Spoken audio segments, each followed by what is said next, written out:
السلام علیکم ورحمۃ اللہ وبرکاتہ۔ نحمده ونصلی علی رسوله الکریم اما بعد۔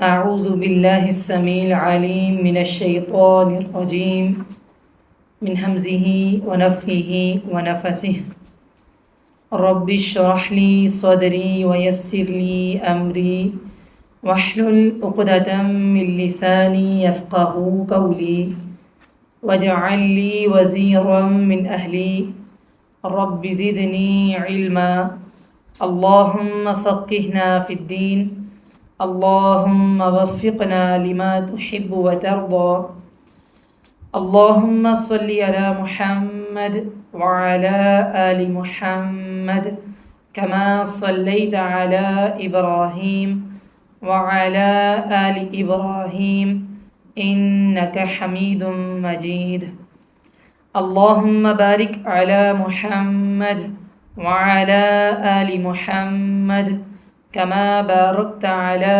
إبراهيم وعلى آل إبراهيم إنك حميد مجيد۔ جی، اس سے پہلے جو ہم نے باب پڑھا ہے، باب نمبر 9، غیر اللہ کے لیے جانور ذبح کرنا۔ باب نمبر 10 آج پڑھیں گے۔ قال المؤلف رحمہ اللہ تعالی باب لا یذبح للہ بمکان یذبح فیہ لغیر اللہ۔ باب ہے جہاں غیر اللہ کے نام پر ذبح کیا جاتا ہو وہاں اللہ تعالیٰ کے نام پر ذبح کرنا جائز نہیں۔ یہ باب بھی ذبح سے متعلق ہے۔ جو پچھلا باب تھا اس کا تعلق مقاصد دین کے ساتھ ہے، یعنی دین کا مقصد۔ دین کا مقصد کیا ہے؟ کہ تمام عبادات، خواہ وہ نماز ہو، روزہ ہو، زکوٰۃ ہو، حج ہو یا ذبح کرنا ہو، وہ اللہ کے لیے ہونا چاہیے۔ تو غیر اللہ کے لیے جانور ذبح کرنا کیا ہے؟ شرک ہے۔ اور اس باب کا تعلق مسائل دین کے ساتھ، یعنی دین کے مزید مسائل۔ وہ تو مقصد تھا نا، یہ اب تھوڑا سا گہرائی میں ہم آ گئے۔ مسائل کہ ہر وہ کام جو شرک میں داخلے کا وسیلہ بن سکتا ہے، توجہ طلب بات ہے۔ ایک یہ ہے کہ یہ شرک ہے، وہ تو منع ہو گیا نا، حرام ہے۔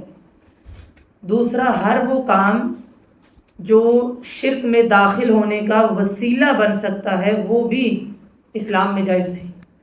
ٹھیک ہے، کہ جہاں غیر اللہ کے نام پر ذبح کیا جاتا ہو وہاں اللہ تعالیٰ کے نام پر ذبح کرنا بھی جائز نہیں ہے۔ اس جگہ پہ کبھی بھی 100 سال پہلے بھی اگر وہاں غیر اللہ کے نام پر کچھ بھی ذبح کیا جاتا تھا، 100 سال بعد بھی وہاں اللہ کے نام پر بھی ذبح کرنا جائز نہیں۔ اب یہ وہ مسائل ہیں کہ یہ کام، یہ وسیلہ بن جاتے ہیں بعد میں شرک میں داخل ہونے کا۔ یہ باب جو شیخ نے قائم کیا، دیکھیں وہ کتنا اہم ہے۔ پھر اسی طرح اگر کوئی انسان ایسا کرتا ہے، کوئی آپ سے سوال کرتا ہے جی اب تو شرک نہیں ہو رہا نا، تو اب ہم کر لیتے ہیں، اس میں مسئلہ کیا ہے؟ مسئلہ یہ ہے کہ آہستہ آہستہ شیطان اس جگہ کی محبت دل میں ڈال دے گا، جیسے پہلے تھی لوگوں کے دل میں شرک کے حوالے سے، دوبارہ سے ڈال دے گا، اور ایسا نہ ہو کہ پھر سے لوگ اسی جگہ کو شرک کے لیے استعمال کرنے لگے۔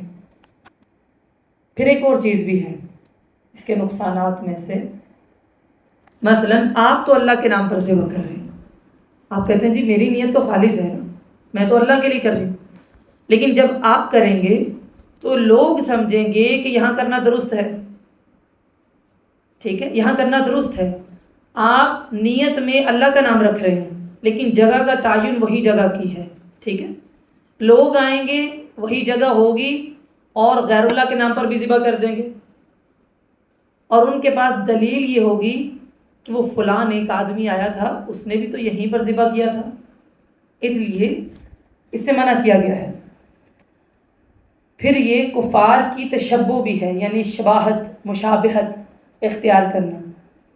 جیسے کہ رسول اللہ صلی اللہ علیہ وسلم نے فرمایا کہ جو کسی قوم کی مشابہت اختیار کرے گا فَهُوَ مِنْهُمْ، پس وہ انہی میں سے ہوگا۔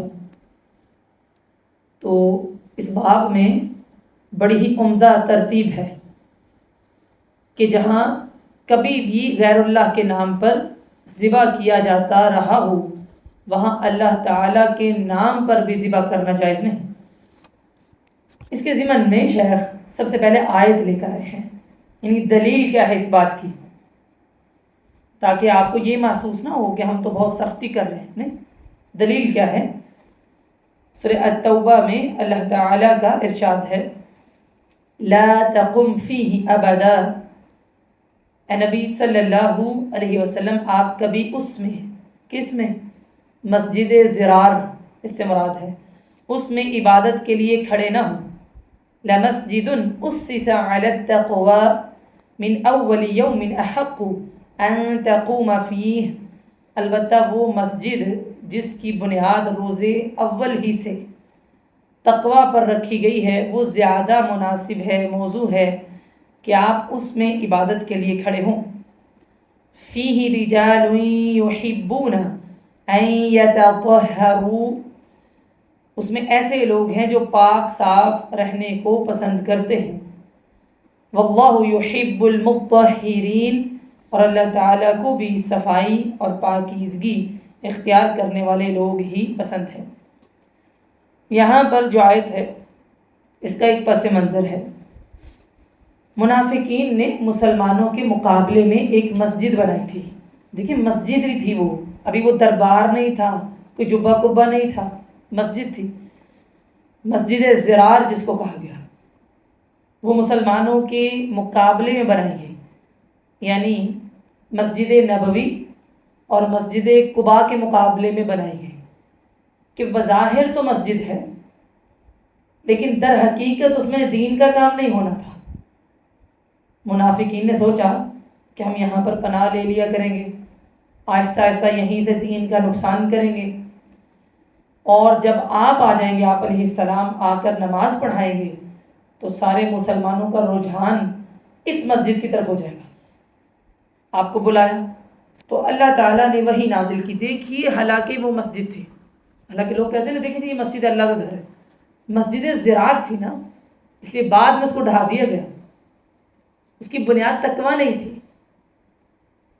تو اللہ تعالیٰ نے حکم دیا کہ آپ کبھی بھی وہاں کھڑے نہ ہوئے گا، مکمل نماز پڑھنا، جماعت کروانا وہ تو الگ بات ہے، آپ نے کھڑے بھی نہیں ہونا۔ البتہ وہ مسجد جس کی بنیاد روز اول ہی سے، یعنی شروع سے تقویٰ تھی، یعنی جو بنیاد ہوتی ہے وہ وہی ہوتی ہے جو آغاز میں ہوتی ہے، وہ زیادہ موضوع ہے کہ آپ اس میں کھڑے ہوں۔ مسجد قباء ہے، مسجد نبوی ہے جس میں نہایت ہی پاکیزہ لوگ ہیں۔ اب یہاں دیکھیے ہمیں مقاصد دیے گئے ہیں کہ ہر وہ جگہ اس سے مراد ہے جس میں توحید درست نہیں، ہر وہ جگہ جو دین کے منافی ہے وہاں اللہ کا کام بھی نہیں کرنا جا کے، سمجھ رہے ہیں؟ جہاں دین کا کام نہیں ہے، وہ دین کے منافی ہے، وہاں اللہ کا کام بھی نہیں کرنا۔ جہاں شرک ہے وہاں جانا ہی نہیں، یہ اسلام کے مقاصد ہیں۔ اسلام کے مقاصد کے خلاف کوئی پروگرام ہے، اس میں کتنی ہی دعوت دی جائے نہ جایا جائے۔ بعض دفعہ لوگ کیا کہتے ہیں، ہم اس لیے جا رہے ہیں کہ کلمہ حق بیان کریں گے۔ دیکھیے آپ علیہ السلام کو یہ حکم نہیں دیا گیا کہ آپ مسجد ضرار میں جائیں اور اللہ کی توحید بلند کر کے، کہا آپ نے وہاں کھڑے بھی نہیں ہونا، کیونکہ اس کی بنیاد تقویٰ نہیں ہے، بنیاد صحیح نہیں ہے۔ اصل چیز یہ ہے کلمہ حق بھی بیان کرنے کے لیے نہ جاؤ۔ بھلا کیوں؟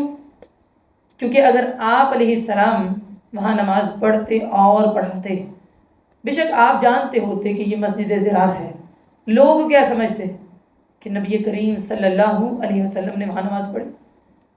اگر یہ آثار مجھے اور آپ کو مل جاتے تو آج ہم بھی وہاں جا کے نماز پڑھتے۔ تو بات یہ ہے کہ کلمہ حق بھی بیان کرنے نہ جاؤ۔ وجہ کیا ہے کہ لوگ اس جگہ کو، ان کے مقاصد کو صحیح سمجھنے لگیں گے۔ دیکھیں اگر ہم شعوری طور پہ اس بات کو سمجھیں تو کتنا دقیق اور کتنا ایک طرح سے مشکل نقطہ ہے کہ ہر وہ جگہ جہاں شرک ہے، بدعات ہے، عقیدہ توحید کی نفی ہے، گمراہی ہے، صحیح دین نہیں ہے، صحیح منہج نہیں ہے، اگر ہم جائیں گے تو ایسا لگے گا کہ ہم بھی اسی کے ساتھ ہیں اور وہ صحیح ہے۔ اس سے پتہ چلتا ہے، ایک بک سٹال ہے جہاں کتابیں بیچی جاتی ہیں، غلط نظریات اور عقائد کی کتابیں نہ رکھی جائیں۔ بعض دفعہ لوگ کہتے ہیں نہیں جی تعداد میں وہ لوگ زیادہ ہیں، وہ زیادہ خریدتے ہیں، ایسا سوچتے ہیں؟ نہیں، کیونکہ اگر ہم رکھیں گے تو ایسا محسوس ہوگا کہ یہ صحیح کتابیں ہیں، یہ پڑھنی چاہیے۔ ایک وقت آتا ہے نا کہ ہم جو کر رہے ہوتے ہیں دوسروں کو لگتا ہے کہ اگر یہ کر رہے ہیں نا تو پھر بہتر ہی ہوگا۔ بس یہی پوائنٹ بڑا اہم ہے جس سے اللہ تعالیٰ نے ہمیں منع کیا ہے۔ وہ ایک قصہ میں نے آپ کو اس سے پہلے بھی سنایا تھا، ایک محدث کہ جب کسی نے کہا کہ وہ آدمی فوت ہو گیا، آپ اس کو غسل دے دیں گے؟ انہوں نے کہا ٹھیک ہے۔ ابھی پتہ نہیں تھا کون ہے، جب گئے اس کا چہرہ دیکھا تو کہا میں نے غسل نہیں دینا۔ لوگوں نے پوچھا کہ آپ نے کیوں نہیں غسل دیا؟ کہنے لگے کہ میں نے اس کو زندگی میں دیکھا ہے، یہ بازاروں میں بدعتی لوگوں کے ساتھ چلتا ہوتا تھا۔ یعنی کیا مطلب ہے؟ اگر آج میں غسل دے دوں گا تو لوگ سمجھیں گے یہ بندہ ٹھیک تھا، ایک محدث تھے نا۔ اسی طرح آج ہم دیکھتے ہیں لوگ کہتے ہیں کہ اتحاد ہو جائے گا، تو ایک سٹیج پر تمام فرقوں کو دعوت دے دی جاتی ہے، بھی آپ بھی بولیے، آپ بھی بات کریے۔ اس سے کیا ہوتا ہے؟ ایک دوسرے کی تائید ہوتی ہے۔ اسلام میں یہ تائید درست نہیں ہے۔ دیکھیے نا، غور طلب بات ہے۔ اب ماشاءاللہ آپ لوگ عقیدہ پڑھنے والے لوگ ہیں، آپ کا 10واں باب آ گیا ہے، منہج بار بار سن کے کچھ تو بیدار ہونا چاہیے۔ ایک موٹی سی بات آپ اپنے ذہنوں پہ لکھ لیجئے، اپنی کاپی پہ لکھ لیں، بار بار اس کو پڑھا کریں۔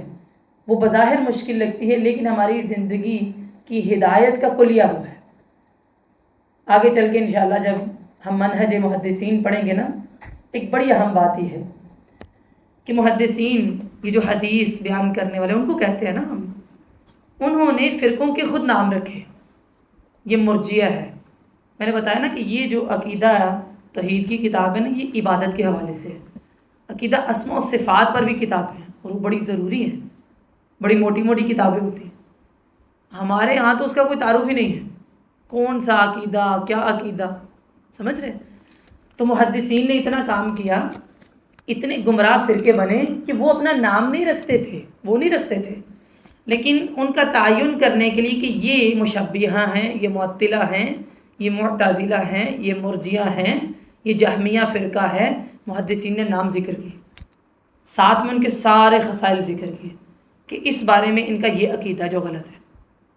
ساتھ بتایا کہ اہل السنہ والجماع یعنی قرآن و سنت کا عقیدہ یہ ہوتا ہے۔ اگر ہم یہ کہیں کہ نہیں جی ہم سارے اکٹھے ہو جاتے ہیں، ایک دوسرے کی تائید کرتے ہیں، تو پھر حق اور باطل کہاں گیا؟ اسلام کہاں جائے گا؟ سمجھ رہے ہیں آپ کہ سٹیج پہ دعوت دینے کے لیے بھی بڑی اہم بات یہ ہے کہ تمام فرقے اکٹھے نہیں ہوں گے۔ کیسے اکٹھے ہو سکتے ہیں؟ آپ منہج واضح کر رہے ہیں، آپ عقیدہ دے رہے ہیں، آپ روشنی دے رہے ہیں، اور ساتھ میں آپ گمراہی بھی دیں گے؟ ایسا ممکن ہی نہیں۔ منہج محدثین میں یہ چیز ہمیں ملتی نہیں، بلکہ ہم اعلانیہ طور پہ سمجھائیں گے یہ گمراہی ہے، ایسے فرقے گمراہ ہوں گے، ایسے لوگ جن کے عقائد یہ ہیں وہ گمراہ ہو جائیں گے۔ یہ چیز ضروری ہے، بات سمجھ رہے ہیں؟ یہ بڑی اہم چیز ہے جو ہمیں اس آیت سے سمجھ بھی آ رہی ہے، لہٰذا اس معاملے میں بہت محتاط ہونا چاہیے۔ آگے چلتے ہیں، حدیث ہے، حضرت ثابت بن ضحاک سے روایت ہے، اشری تھے، نظر رجل ان يذبح ابلا ببوانة فسعل النبي صلى الله عليه وسلم فقال هل كان فيها وثن من أوثان الجاهلية يعبد؟ قالوا لا. قال فهل كان فيها عيد من أعيادهم؟ قالوا لا. فقال رسول الله صلى الله عليه وسلم أوف بنذرك فإنه لا وفاء لنذر فی معصیت اللہ ولا فیما لا یملک ابن آدم. ایک آدمی نے بوانا کے مقام پر اونٹ ذبح کرنے کی نظر مانی. اس کے متعلق اس نے نبی اکرم صلی اللہ علیہ وسلم سے پوچھا تو آپ نے فرمایا کیا وہاں دور جاہلیت کے کسی معبود کی پوجا ہوتی تھی؟ صحابہ کرام نے کہا نہیں. آپ نے مزید پوچھا کیا وہاں مشرکین کا کوئی تہوار ہوتا تھا؟ صحابہ کرام نے کہا نہیں. آپ نے فرمایا تم اپنی نظر پوری کر لو.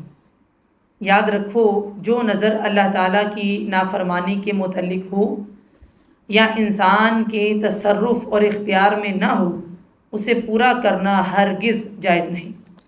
یہ سنن ابی داود کی روایت ہے. بوانا اسفل مکہ کی وادی اس کا نام ہے.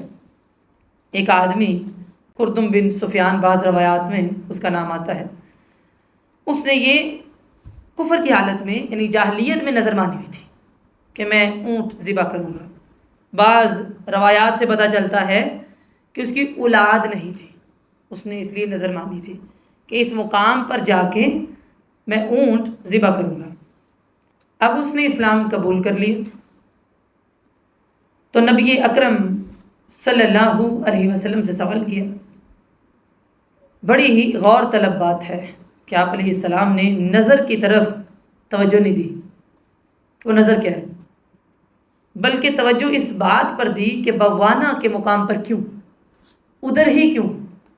ٹھیک ہے، اس لیے آپ نے سب سے پہلے پوچھا کیا وہاں دور جاہلیت کے کسی معبود کی پوجا ہوتی تھی. اب دیکھیں وہ پہلے کی بات ہے، لیکن جہاں پہلے بھی ایسا ہوتا ہو وہاں بھی جانا جائز نہیں، چاہے وہ اللہ کے لیے کام کرنا، اللہ کے لیے ذبح کرنا. صحابہ کرام نے کہا نہیں، بت پرستی تو نہیں تھی. آپ نے مزید پوچھا کوئی تہوار تھا مشرکین کا وہاں؟ عید، عاد یعود، لوٹنا، یعنی ہر سال جس کو میلہ کہتے ہیں، جس کو عرس کہتے ہیں، یعنی 100 سال پہلے بھی اگر ایسا ہو تو بتاؤ کیا کوئی تہوار تھا مشرکین کا؟ صحابہ کرام نے کہا نہیں. یعنی کبھی بھی اگر وہاں شرک ہوا ہو نا تو وہاں اللہ کے لیے ذبح کرنا بھی غلط ہے. آپ نے فرمایا تم اپنی نظر پوری کرو. یاد رکھو جو نظر اللہ تعالیٰ کی نافرمانی کے متعلق ہو یا انسان کے اختیار میں نہ ہو اسے پورا کرنا جائز نہیں ہوتا. نظر جو ہوتی ہے نا، جو جائز ہوتی ہے، اگر وہ کفر کی حالت میں بھی مانی جائے تو اسلام کے بعد بھی اس کو پورا کرنا فرض ہے. جائز نظر. ٹھیک ہے، تو آپ علیہ السلام نے سب سے پہلے دیکھیں ان سوالات سے کیا پتہ چلتا ہے، کتنی تسلی کی عقیدے کے معاملے میں. تسلی کر لی، تحقیقی مزاج ہونا چاہیے، پھر قربانی کی اجازت دی. نافرمانی والی نظر پوری کرنا جائز نہیں ہے. ٹھیک ہے. ایک نمبر 2، وہ نظر جو آپ کے اختیار سے ہی باہر ہے وہ بھی پوری کرنا جائز نہیں ہے. مثلا نافرمانی والی نظر کیا ہے؟ کوئی بندہ خوشی میں کہتا ہے اگر میرے ہاں اولاد ہو گئی تو کوئی شرک کا اڈا ہے، میں وہاں جا کے اتنی قربانی دوں گا. اب یہ شرک والی نظر ہے، اس کو پورا نہیں کرنا چاہیے. پھر اسی طرح اختیار سے باہر جو نظر ہوتی ہے، مثلا اگر میرا یہ کام ہو گیا تو میں اپنے دوست کے غلام کو آزاد کروں گا، یہ ہمارے اختیار سے باہر ہے نا، اس کو بھی پورا نہیں کیا جائے گا. اطاعت والی نظر کو پورا کیا جائے گا، نافرمانی والی اور جو اختیار سے باہر ہے اس کو پورا نہیں کریں گے. جب پورا نہیں کریں گے تو اس کا حل کیا ہوگا؟ کفارہ. ٹھیک ہے، نظر کا کفارہ کیا ہے؟ جو قسم کا کفارہ ہے، 3 روزے، 10 مساکین کو کھانا کھلانا یا کپڑا پہنانا یا پھر ایک غلام آزاد کرنا. ٹھیک ہے. تو یہاں پر سب سے پہلے ہم نے لا تقم فیہ ابداً کی تفسیر دیکھی ہے، جو بڑی ہی اہم ہے کہ ہر وہ جگہ جس کی بنیاد درست نہ ہو وہاں کھڑا بھی نہ ہوا جائے۔ یہ بھی بڑا اہم نقطہ ہے کہ اللہ تعالیٰ کی اطاعت اور اللہ تعالیٰ کی نافرمانی زمین پر بھی اثر رکھتی ہے، ایسا ہے نا، اسی لیے مسجد ضرار کو ڈھا دیا گیا تھا، حالانکہ اس کا نام تو ڈکلیئر کیا گیا تھا کہ یہ مسجد ہے، لیکن اس کی بنیاد درست نہیں تھی۔ پھر اسی طرح منت اور نظر کے لیے ہر اس مقام کا تعین کیا جائے جہاں شرک نہ ہو۔ وثن کسے کہتے ہیں؟ وثن ہر وہ شے جس کی اللہ کے علاوہ عبادت کی جائے۔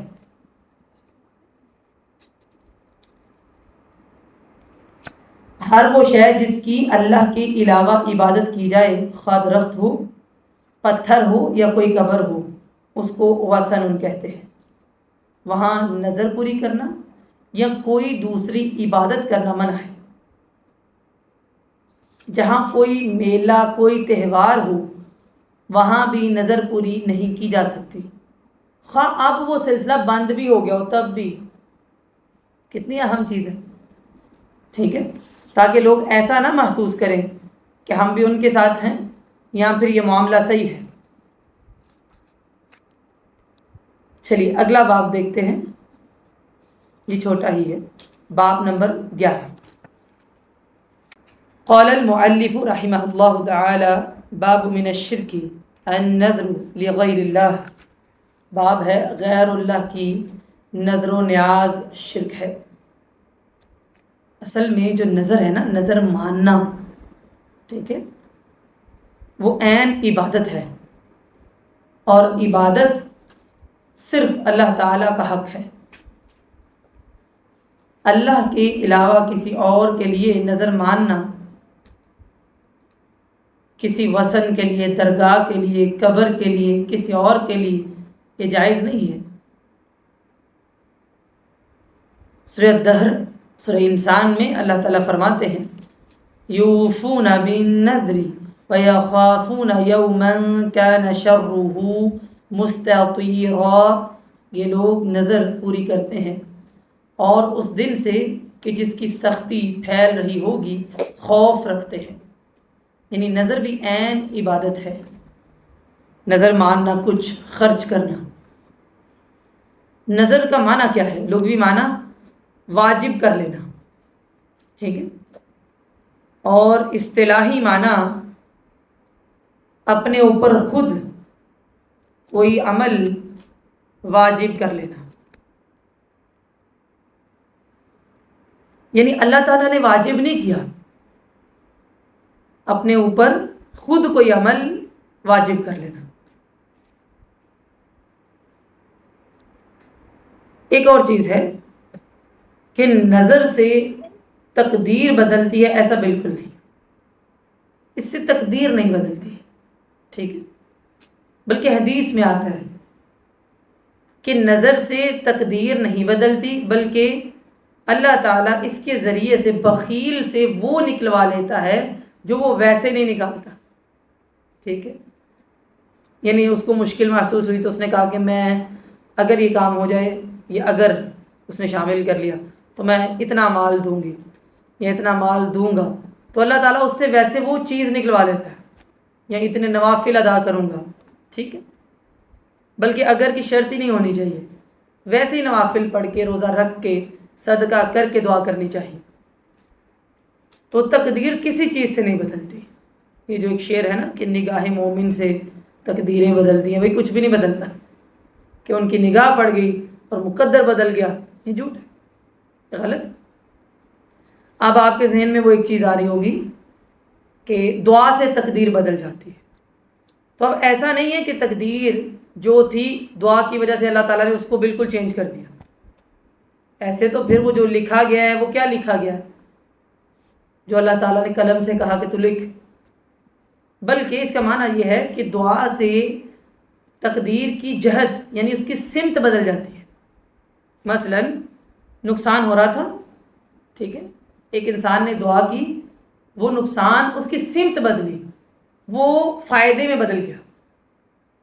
ٹھیک ہے، سمجھ آ گئی؟ جیسے ہم دعا کرتے ہیں کہ اللہ تعالیٰ ہماری پریشانیوں کو آسانیوں میں بدل دے، ہماری تنگ دستیوں کو فراخیوں میں بدل دے، بیماریوں کو تندرستی میں بدل دے. بات سمجھ رہے؟ پھر اسی طرح دوسرا نقطہ یہ ہے کہ تقدیر میں لکھا ہوگا کہ یہاں اس بندے نے دعا کرنی ہے اور وہ ہونا ہے. بات سمجھ رہے؟ لہٰذا یہ بھی ایک اہم نقطہ ہے، تقدیر تو لکھی جا چکی. تو ہر قسم کی عبادت کا مستحق اللہ تعالیٰ ہے، تو نظر بھی عبادت ہے. سورۃ البقرہ اللہ تعالیٰ فرماتے ہیں وَمَا أَنفَقْتُم مِّن نَفَقَةٍ أَوْ نَذَرْتُم مِّن نَذْرٍ فَإِنَّ اللَّهَ يَعْلَمُهُ، اور تم اللہ کے راستے میں جو کچھ بھی خرچ کرو یا جو بھی نظر مانو اللہ تعالیٰ اسے جانتا ہے. لہٰذا نظر جائز ہے تو اس کو پورا کرنا ضروری ہے. نظر صرف اللہ کے لیے، غیر اللہ کے لیے ہو تو شرک. اور جو نافرمانی والی نظر ہے اس کو پورا نہیں کیا جائے گا بلکہ کفارہ دیا جائے گا. اس سے آگے ایک حدیث ہے، حضرت عائشہ صدیقہ فرماتی ہیں،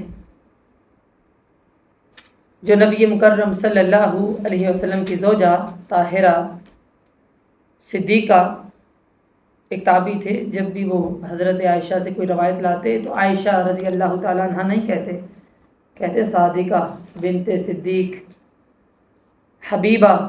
کس کی؟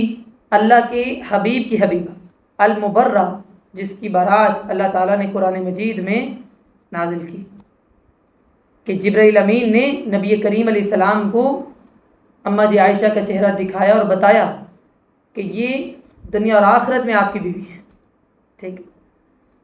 پھر اسی طرح 2000 سے زائد احادیث سیدہ عائشہ صدیقہ نے روایت کی ہیں.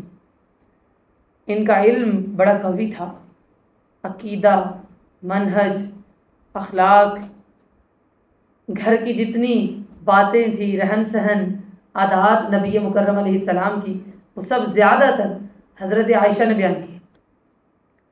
تو حضرت عائشہ فرماتی ہیں کہ رسول اللہ صلی اللہ علیہ وسلم نے فرمایا من نظر ان یطیع اللہ فلیطیعہ، جو کوئی اللہ کی اطاعت کی نظر مانے اسے چاہیے کہ وہ اللہ کی اطاعت کرے، یعنی اس کو پورا کرے.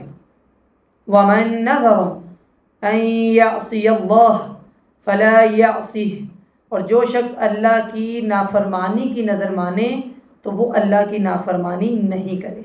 صحیح البخاری کی روایت ہے. ایک بات یاد رکھیے گا، نظر کو شروع کرنا فرض نہیں ہے. ٹھیک ہے، اس کو ماننا فرض نہیں ہے، لیکن جب مان لی اب کرنا فرض ہے، کیونکہ یہ عبادت ہے اور یہ اللہ کا حق ہے. اگر اللہ کی اطاعت والی نظر ہے تو لازم ہے کہ تم مانو، اور اگر یہ نافرمانی کی نظر ہے تو اس کو نہیں مانو. ایک تو یہ شرک ہے کیونکہ نظر عین عبادت ہے، جو اللہ کے علاوہ کسی اور کے لیے کی جائے تو جائز نہیں. دوسرا، جب نظر مانتے ہیں لوگ قبروں پر چلے جاتے ہیں، بتوں کے پاس جاتے ہیں، ان کا عقیدہ ہوتا ہے کہ ہم اس کے لیے نظر مان رہے ہیں، یہ سنتا ہے، یہ عقیدہ بھی غلط ہے. نمبر 3، اگر وہ غیر اللہ کے لیے نظر مانتے ہیں تو ان کا یہ بھی عقیدہ ہوتا ہے کہ یہ قادر ہے، ہم نظر مان رہے ہیں، ہمارا مسئلہ حل کرے گا، تو یہ بھی جائز نہیں. نمبر 4، بعض دفعہ ایسی نظر مانی جاتی ہے جو مجاوروں کو خوش کرنے کے لیے ہوتی ہے، جو اوپر بیٹھے ہوتے ہیں کہ ہم اتنا چڑھاوا دیں گے. بات سمجھ رہے ہیں؟ ہم چادر دیں گے، دیے جلائیں گے، پھول چڑھائیں گے، کچھ بھی کہہ لیں. تو اس میں بہت سارے شرک اکٹھے ہو جاتے ہیں. اس لیے شرک کے خلاف انسان کے اندر غیرت ہونی چاہیے کہ وہ کسی صورت اس پہ تعاون نہیں کرے. تو یہاں ہم نے 2 ابواب پڑھے ہیں. جن میں ایک کیا ہے، جہاں غیر اللہ کے نام پر ذبح کیا جاتا ہو وہاں اللہ تعالیٰ کے نام پر بھی ذبح کرنا جائز نہیں، اور غیر اللہ کے لیے نظر و نیاز شرک ہے۔ سب سے پہلا چیپٹر کیا تھا کہ تمام جتنی ہم عبادات کرتے ہیں نا ان کی بنیاد توحید ہے۔ نماز قرآن کرتے ہیں نا ہم لوگ، اگر توحید صحیح نہیں نا، یہ بات اگر ہم اپنے دل میں بٹھا لیں نا تو ہم سب سے پہلے اپنے عقیدے پر توجہ دیں۔ توحید صحیح نہیں تو عبادات قابل قبول نہیں ہے۔ شرک کسی بھی قسم کا ہو وہ ہر قسم کی عبادات کو زیرو کر دیتا ہے۔ کوئی پکا مشرک ہے، اس کے لیے دعائے مغفرت کی بھی اجازت نہیں ہے۔ آپ ذرا امیجن کریں، لہٰذا توحید بڑی ضروری ہے۔ پھر ہم نے صرف عقیدہ نہیں بلکہ عقیدے کے مسائل اس میں سیکھے کہ اللہ تعالیٰ نے توحید کا حکم دیا ہے، اور پھر اس کام کے لیے تمام انبیاء بھیجے ہیں۔ جس نے توحید کی دعوت نہیں دی صحیح معنوں میں وہ دین کا داعی نہیں ہے۔ انبیاء نے ڈھکی چھپی نہیں، بڑی کھلی دعوت دی ہے توحید کی، تبھی تو سارے لوگ دشمن ہو گئے تھے۔ پھر اس کے مقابلے میں طاغوت آیا، پتہ ہونا چاہیے جو اللہ تعالیٰ کے مقابلے میں آ جائے، اللہ کے علاوہ جس کی عبادت کی جائے، جو اپنے آپ کو منوائے۔ پھر ہم کچھ آگے چلے، توحید کی فضیلت ہم نے دیکھی، ہمارے دلوں میں وہ بیٹھ گئی، ہمیں ایک سرور آیا کہ جو بندہ لا الہ الا اللہ کا اقرار کرتا ہے سچے دل سے، فَإِنَّ اللَّهَ حَرَّمَ عَلَى النَّارِ، اللہ تعالیٰ اس پر جہنم کو حرام کر دیتا ہے۔ یعنی آگ سے بچنے کا سب سے بڑا طریقہ اور حل ہی ہے، یہ توحید کی فضیلت ہے۔ پلس توحید جو ہے وہ گناہوں کے مٹانے کا باعث ہے۔ دوسرے جو ادرس ہمارے سے گناہ ہو جاتے ہیں، توحید کی یہ فضیلت ہے کہ توحید کی وجہ سے وہ گناہ مٹ جاتے ہیں۔ جیسے وہ حدیث میں آتا ہے، نبی مکرم علیہ السلام نے فرمایا کہ ابن آدم اگر تو میرے پاس زمین بھر کر گناہ لے کر آئے گا لیکن اس حال میں تو مجھے ملے لا تشرک بی شیئا، کہ تو نے میرے ساتھ شرک نہ کیا ہو، تو میں بھی اسی قدر جتنا تو زیادہ گناہوں کو لے کر آیا ہے نا، میں اسی قدر بھر کے تیرے پاس بخشش لے کر آؤں گا، یعنی تجھے معاف کر دوں گا۔ ٹھیک ہے، پھر اسی طرح ہم نے توحید کے مسائل دیکھے ہیں۔ اچھا، پھر اسی طرح ہم نے اگلا باب پڑھا تھا توحید کے، اگر ہم تمام تقاضے پورے کر دیں، ہر چیز کہہ لیں کہ ہم بڑے پکے اور پختہ ہو جائیں، تو اللہ تعالیٰ ہمیں بغیر حساب کے جنت میں داخل کر دے گا۔ سبحان اللہ، یعنی ہمارا توکل اتنا ہو، ہماری توحید اتنی پکی ہو، ہم اس پہ بالکل کمپرومائز نہیں کریں۔ تو توحید میں لوگوں کے جو مراتب ہیں نا وہ مختلف ہیں۔ پھر اسی طرح شرک سے خوف کا بیان ہم نے پڑھا تھا کہ صرف توحید کرنا ضروری نہیں جب تک ہم شرک سے ڈریں گے نہیں، کہ اللہ ہمیں ہماری نسلوں کو شرک سے بچا لے، شرک اکبر، شرک اصغر، ہم اس کی تعلیم لیں اور دوسروں میں بھی اس کو بانٹیں۔ کیونکہ جو بندہ اس حال میں اپنے رب سے ملے، یشرک بہ شیئا دخل النار، کہ اس نے اللہ کے ساتھ شرک کیا ہو تو وہ جہنم میں جائے گا۔ اچھا جی، پھر اسی طرح اس سے اگلا باب ہم نے پڑھا تھا لا الہ الا اللہ کی دعوت دینا، کہ عقیدہ توحید اتنا اہم ہے، اتنا ضروری ہے کہ صرف ہم نے اپنے آپ تک محدود نہیں رکھنا، اس کی دعوت بھی دینی ہے، بلکہ سب سے پہلے اسی کی دعوت دینی ہے، باقی سب بعد میں۔ بات سمجھ رہے ہیں؟ مسائل بعد میں، پہلے عقیدہ، اور وہ بھی عقیدہ توحید، یہ ضروری ہے۔ بعض دفعہ انسان باقی سب کچھ کر لیتا ہے لیکن عقیدہ توحید راسخ نہیں ہے،